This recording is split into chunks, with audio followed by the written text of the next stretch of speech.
Okay, you're not talking. Well, Tiffany's going to come and present to us about mental illness.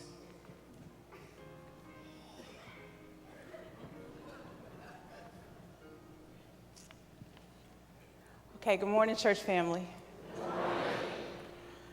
I don't know why I'm nervous today. I do this on a regular basis for NAMI, but today, for some reason, my stomach is flipping 2,000 miles a minute and my heart is beating faster than ever.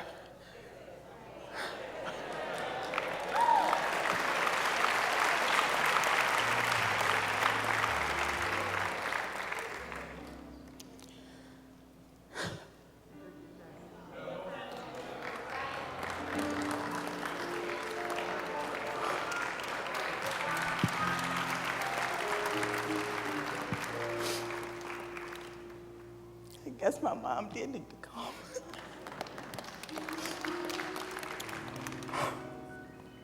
My name is Tiffany Brown Walker, and I have been an active member of Trinity for more years than I care to count. Today, we are hosting our second mental health resource fair in the back, and I've asked him to speak to you about mental health in the minority community. Today, I could speak to you about how 1 in every 5 adults age 18 or older in the U.S.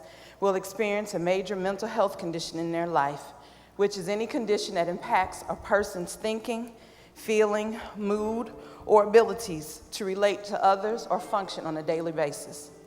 Today, I could speak to you about the fact that African Americans make up 19% of the U.S. population with a mental health condition, yet we are 20% of the uninsured and are least likely to seek mental attention to mental health conditions.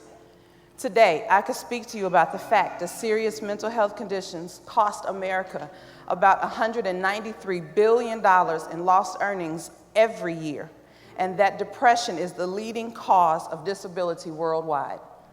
Today, I could speak to you about the fact that people don't talk about mental health conditions because of the stigma associated with it, especially in the African American community. So when someone actually has a mental health condition, they won't discuss their symptoms, diagnosis, or their medications. Today, I could speak to you about the fact that medications given to help with their symptoms associated with mental illness cause many mental health side effects that patients have to choose between the illness or the side effects. So when you ask, why don't they just take their medication? Well, it's because they have to choose between the side effects, like weight gain or loss, tingling or pain in their joints, constant or inconsistent sleep, constant motion, changes in their vision, or other negative side effects that change their quality of life. Today, I could speak to you about the fact that recovery is possible because of treatment through medical care with a psychiatrist, talk therapy, and family or community support, such as their church, and the recovery is different for everyone. I could tell you a litany of things, but instead, I'm going to tell you briefly about me. I was diagnosed over 20 years ago with a severe mental illness. I was 20 years old, I was in college, and I was 1,100 miles away from home. I was hallucinating, and I was hearing voices. I couldn't explain what was going on, but I knew that something was wrong. I called for help, and my help called my mom.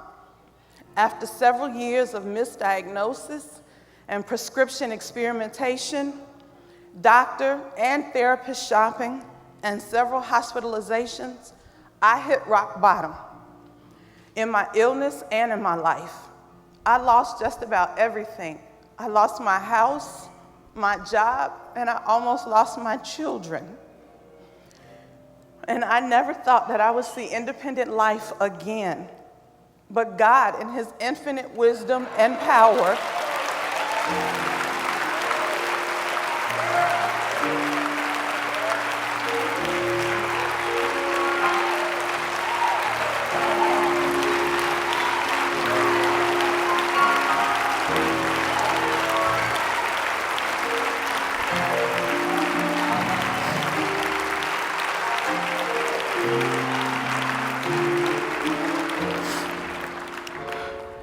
introduced me to a nurse who taught me to look past where I was and to see where I could go. She didn't accept I can't and enforced me to see where I can go and introduced me to how I could get there. Today, I stand here before you because God ordained this moment in time. He put me at rock bottom so that I could stand back up in a new place, in a new time, to do a new thing in Him.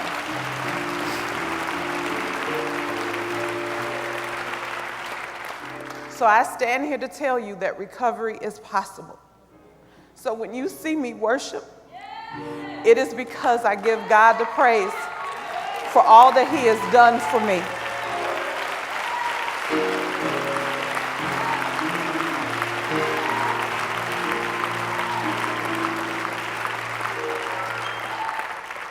I enjoy my time with my family because they are the biggest support system I have ever had. I teach others how to live in recovery. I volunteer with several organizations because that's who I am. I work because I love it, and my job actually knows about my illness, and they understand when I call in and say I need a mental health day. I use my voice to speak for those who can't speak to others. I speak to the Chicago Police Department so they know what to do when they meet up with people with mental illness.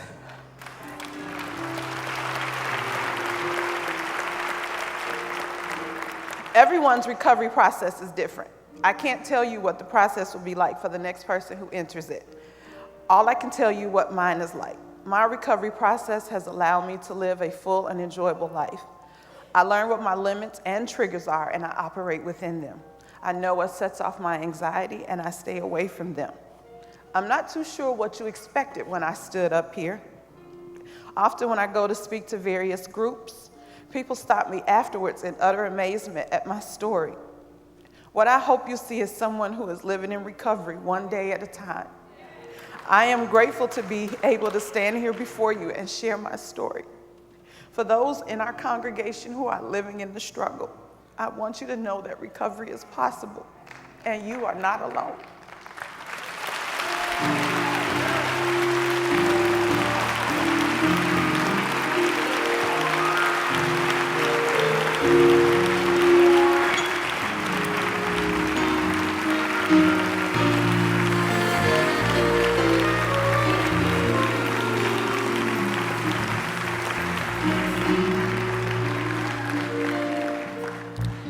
Amen. We want to thank Tiffany for sharing her testimony.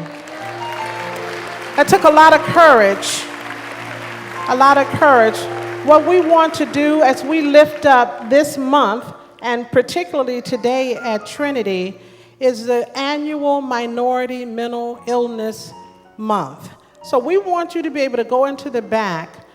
When I saw all of the hands go up, having the mental health expo is right on point. So we want you to go into the back and receive information. We have almost 12 different agencies that are here that work particularly with mental health issues and challenges. So we want you to be sure to go into the back to visit the tables, to